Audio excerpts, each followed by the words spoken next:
Вітаю, шановне господарство, з вами Ярослав Стешик, у эфиры «Объектив». Организация Объединенных Наций призначила 3 экспертов для расследования фактов порушения правов человека у Беларуси за апошні год. А что еще сегодня у выдании? Ужас! Только что самолет лупанул.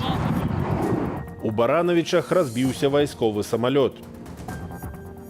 Скорее всего, просто подвела техника. Занималась спортом все время, танцевала, поэтому дышала свежим воздухом, как положено, час в день. Катерину Борисевич вызволили, інших тутбаевцев посадили. Естественно, Тутбаев вступал на общих основаниях, никаких там блатов, взяток, не дай бог. 11 годов турмы за утеки от узброенных войсковцев. Никаких намерений не было. Было просто намерение покинуть это страшное место. У Барановичах не будут святкаваць 150 годов заснавання гораду. У сувязі з трагедыяй там разбіўся вайсковы самолет Як-130 лідскай штурмавой авіябазы. Загінулі 2 пілотаў. Стало вядома, што пацярпеў мясцовы жыхар, яго з пераломам рукі шпіталізавалі. Ольга Старасціна распавядзе падрабязнасці. Только что самолет лупанул. Господи, ё-моё! На вачах жыхароў усходняга мікрараёну Барановичаў зазнаў катастрофу вучэбна-баявы Як-130 лідскай штурмавой авіябазы. Як паведаміла Міністэрства абароны, пры выкананні вучэбна-трэніровачнага палёту экіпаж выявіў тэхнічную няспраўнасць. Проявив мужество и героизм, пилоты стремились увести самолет от населенного пункта. Убедившись, что траектория падения самолета находится вне жилых домов, летчики катапультировались, однако слишком поздно. К сожалению, оба летчика погибли. Палёт выконвалі майор Андрей Нечапарчык і лейтенант Мікіта Куканенка. 33-гадовы Нечапарчык – дасведчаны лётчык першага класу. На Як-130 ён налятаў больш за 100 гадзінаў, у тым ліку падчас парадаў. У яго засталося 3 дзяцей. Ягоны 22-гадовы напарнік Мікіта Куканенка летась скончыў авіяцыйны факультэт Вайсковай акадэміі Беларусі. 4 месяцы таму тэлекампанія «Воен ТВ» зрабіла рэпартаж пра маладога пілота. В конце учебы курсантом я себя очень уверенно чувствовал в самолете. Была влетанность, спокойно знал, что делать, то есть без вопросов. Сейчас был определенный перерыв, выпуск, отпуск. И вот сейчас пришел. Все же руки помнят. На месца здарэння прыехала адмысловая камісія Мінабароны. Працавала следча-аператыўная група. Дапытвалі відавочцаў. Пилоты, я думаю, по возможности выполнили свой полет от начала до конца. Скорее всего, просто подвела техника. Самолет упал на пляцоўцы перад двухпавярховымі дамамі. Наступствы катастрофы зліквідавалі сіламі Міністэрства надзвычайных сітуацыяў. Главным следственным управлением по данному факту возбуждено уголовное дело по статье 465 части 2 «Нарушение правил полетов и подготовки к ним, повлекшая гибель 2 или более лиц». Мясцовыя жыхары кажуць, што бачылі 4 летакі, якія, імаверна, рыхтаваліся да авіяшоу, што мелася адбыцца на выходных на дзень гораду. У сувязі з трагедыяй усе імпрэзы адмянілі. Ольга Старасціна, Белсад. Катерина Борисевич на свободе. Высококвалификованная журналистка Тутбай, якая специализуется на судовой теме, провела полгода за кратами за громадско важный артикул про обставины забойства Менчука Романа Бондаренки. За 3 дні до вызволения Катерину этапавали з Могилева у Гомельскую колонию. Першие хвилины на свободе у материале Кати Малей. Справка об освобождении. 7:24. Гомель. Катерина Борисевич вышла с брамы колонии номер 4 с 2 великими торбами. Все об этом мечтают, да. Этот свитер я Музейка, я у себя, в Стокгольме. Одну адразу понесла до сметника, каб выкинуть рэчы, якія б нагадывали про жыццё ў няволі. Все хорошо, нормально. Я до этого переболела, занималась спортом все время, танцевала, поэтому дышала свежим воздухом, как положено, час в день.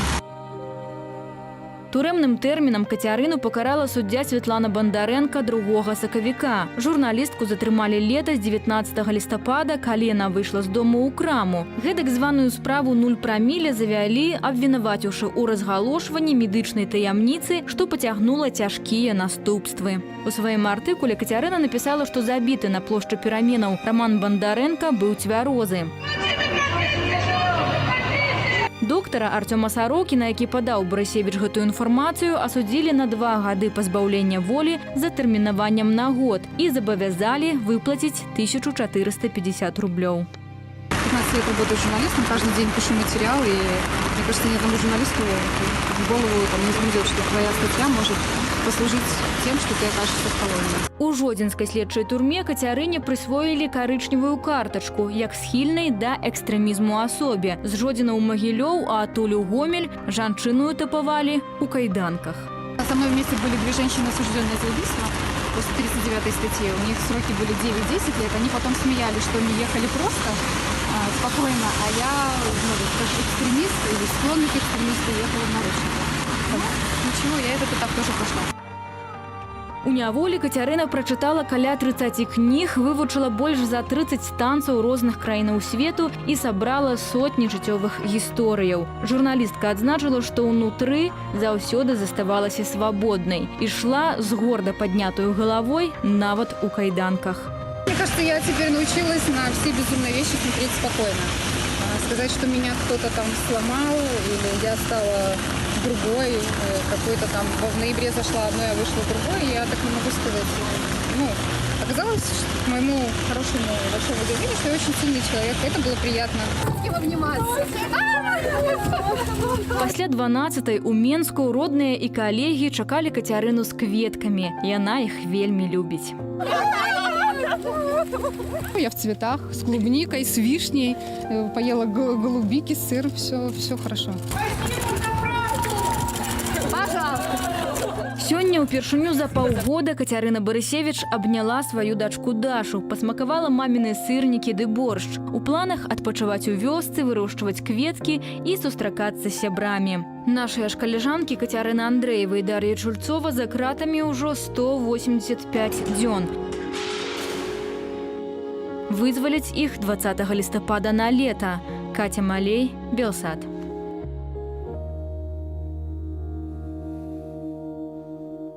Афіцыйная Вільня прапанавала працаўнікам беларускага незалежнага парталу «Тутбай» дапамогу і прытулак, калі спатрэбіцца, каб працягваць працу пасля атакі сілавікоў. Пра гэта заявіў літоўскі міністр замежных справаў Габрыелюс Ландсбергіс. Як цяпер працуе найбуйнейшы незалежны інфармацыйны рэсурс Беларусі, распавядзе Анастасія Русецкая. Офіс апячатаны, журналісты рэдакцыі службы навінаў працуюць па дамах, інфармацыя публікуецца ў сацыяльных сетках і тэлеграме. Гэтак выглядае праца Тутбай пасля учорашняга разгрому. Попробуем восстановить Тутбай. Видимо, уже на другом домене, за VPN. Понятно, что, наверное, это уже будет другой Тутбай с другим составом разделов. Новостная лента, безусловно, на нем будет присутствовать. Ператрусы ў офісе парталу і дома ў некаторых працаўнікоў адбыліся напярэдадні. Серверы Тутбай адключаныя, дамен заблакаваны. Рэпрэсіі ў дачыненні незалежнага інфармацыйнага рэсурсу асудзілі амбасады Еўразвязу і ЗША, а таксама Міністэрства замежных справаў краінаў Балтыі. Літва заявіла пра гатовасць даць працаўнікам Тутбай прытулак. Ужо даволі шмат апазіцыйных дзеячоў і арганізацыяў знайшлі прытулак у Літве, таму лагічна даць такой магчымасці Тутбаю. Я не выключаю магчымасці надання адмысловай дапамогі, але які б механізм не быў абраны, яны могуць пераехаць сюды ў любы дзень.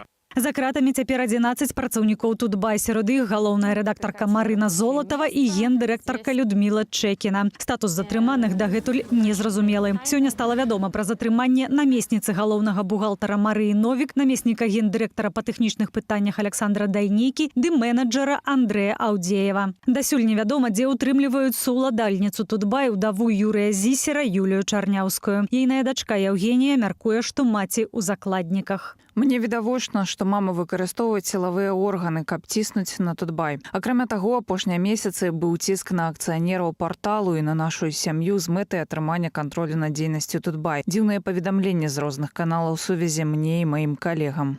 Тэлеграм-канал ОНТ выклаў відэа ператрусу дома ў аднаго з працаўнікоў Тутбай, падчас якога знайшлі $100,000. Акуратна складзеныя купюры выцягваюць з вядра з сабачым кормам, нават без пальчаткаў. Паводле камітэту дзяржкантролю крымінальную справу на службовых асобаў Тутбай Медыа распачалі з-за недаплаты падаткаў. Маўляў, кампанія незаконна ўвайшла ў парк высокіх тэхналогіяў і атрымала падатковыя ільготы. Сузаснавальнік Кірыл Волошин упэўнены, што іх прысутнасць у ПВТ была абсалютна законная.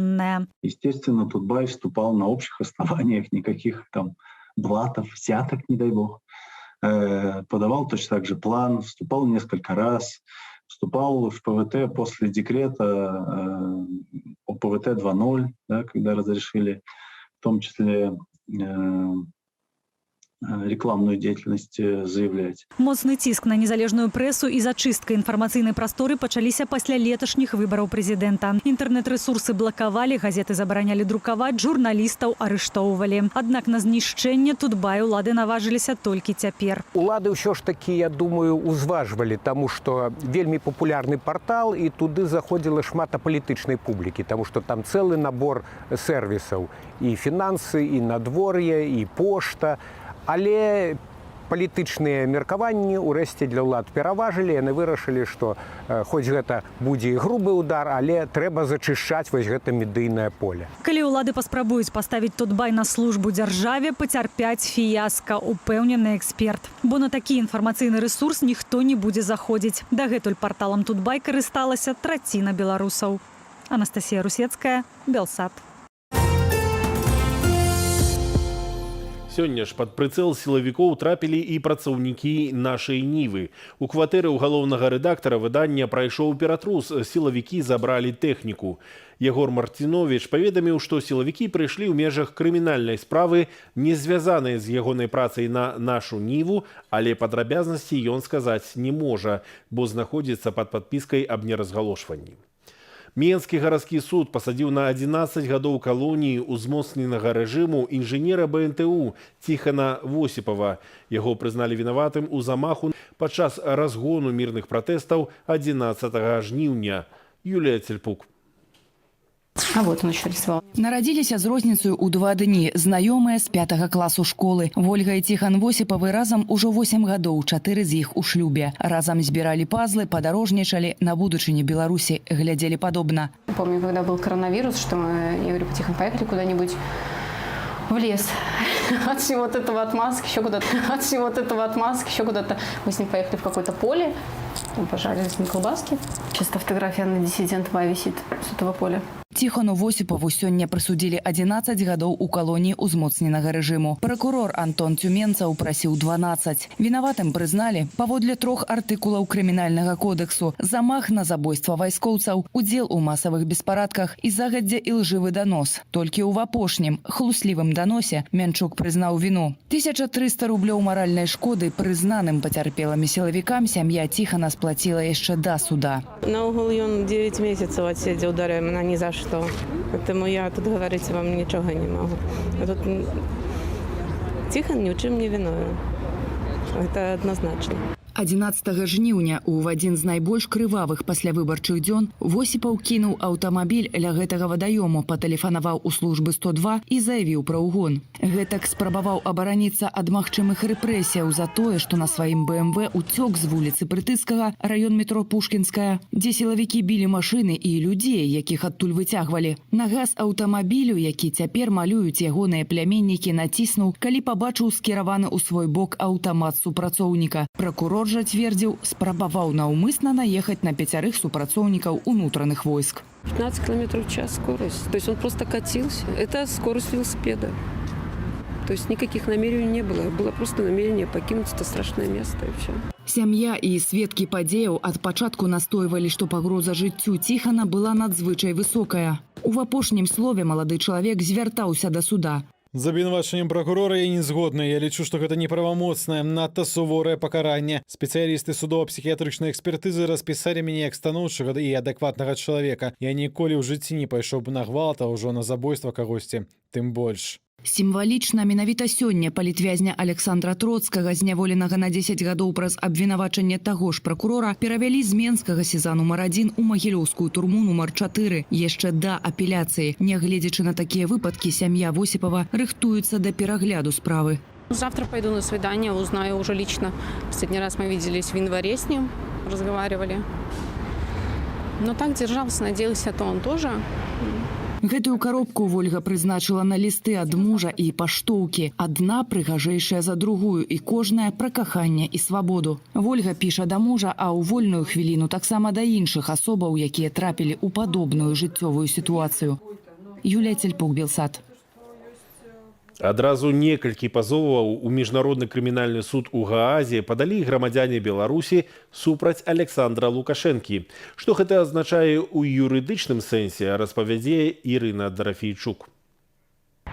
Распачаць крымінальную справу супраць грамадзяніна Беларусі Александра Лукашэнкі. Такі пазоў у міжнародны крымінальны суд у Гаазе падаў беларускі жаночы фонд Веронікі Цапкалы. В данном документе как раз-таки перечислены все те преступления, которые были совершены данным гражданином. Это прежде всего убийство, это насильственное исчезновение людей, это депортация граждан своей страны, это заключение в тюрьму, либо жестокое лишение физической свободы, это пытки и любые другие деяния, которые как раз-таки заключаются в причинении сильных страданий либо серьезных телесных повреждений. Пра яшчэ адзін пакет дакументаў з адлюстраваннем злачынстваў уладаў Беларусі, які сёння перадалі ў міжнародны крымінальны суд, паведаміў рэжысёр і грамадскі дзеяч Мікалай Халезін у сваім фэйсбуку. Гэты кейс грунтуецца на сведчаннях сотняў ахвяраў, а таксама задакументаваных доказах, аўдыёвізуальных доказах, расследаваннях у полі ды інфармацыі з адкрытых крыніцаў. Міжнародны крымінальны суд быў створаны ў 2002 годзе для расследавання, між іншага, і злачынстваў супраць чалавечнасці, катаванняў, забойстваў ды масавых зняволенняў. Але Беларусь статуту не падпісала, пад юрысдыкцыю суда не трапляе. І таму наўрад ці гэтыя справы суд зможа разглядаць, адзначае палітолог Андрей Казакевич. Такая спроба,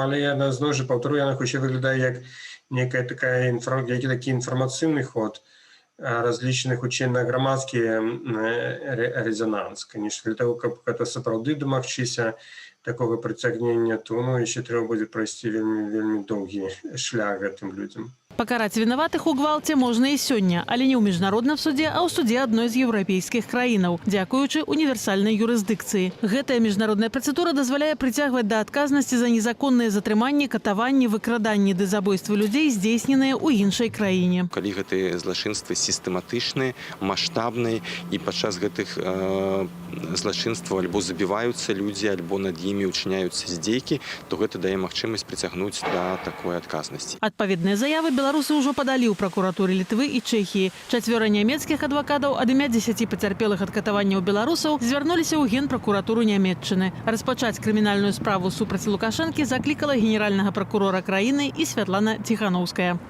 Ірына Дарафейчук, Белсат. Заплаціў за навучанне грашыма, заплаці і часткаю свайго жыцця. На паседжанні ў палаце прадстаўнікоў міністр адукацыі Ігар Карпенка падзяліўся ідэяй пра тое, каб не толькі бюджэтнікі, але і студэнты-платнікі пасля атрымання дыплому ішлі па размеркаванні адпрацоўваць на карысць дзяржавы. Паводле віцэ-прэм'ера Ігара Петрышэнкі, размеркаванне для бюджэтнікаў – гэта ўзнагарода. Надзея Бельская. Чыноўнікі задумаліся пра абавязковае адпрацоўванне для выпускнікоў, якія атрымалі вышэйшую адукацыю за свае грошы. Такая думка прагучала на супольным паседжанні Палаты прадстаўнікоў і Савету Рэспублікі. А як да гэтага ставяцца беларусы? Если бы у них был бы выбор пойти на эту отработку, тогда бы да. Я думаю, что это не очень.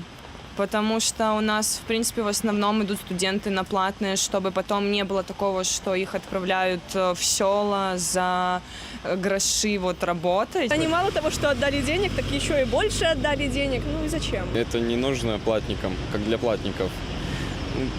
Потому что люди платят деньги. У меня свое мнение короткое, и все. Я сам бюджетник, я сам буду отрабатывать.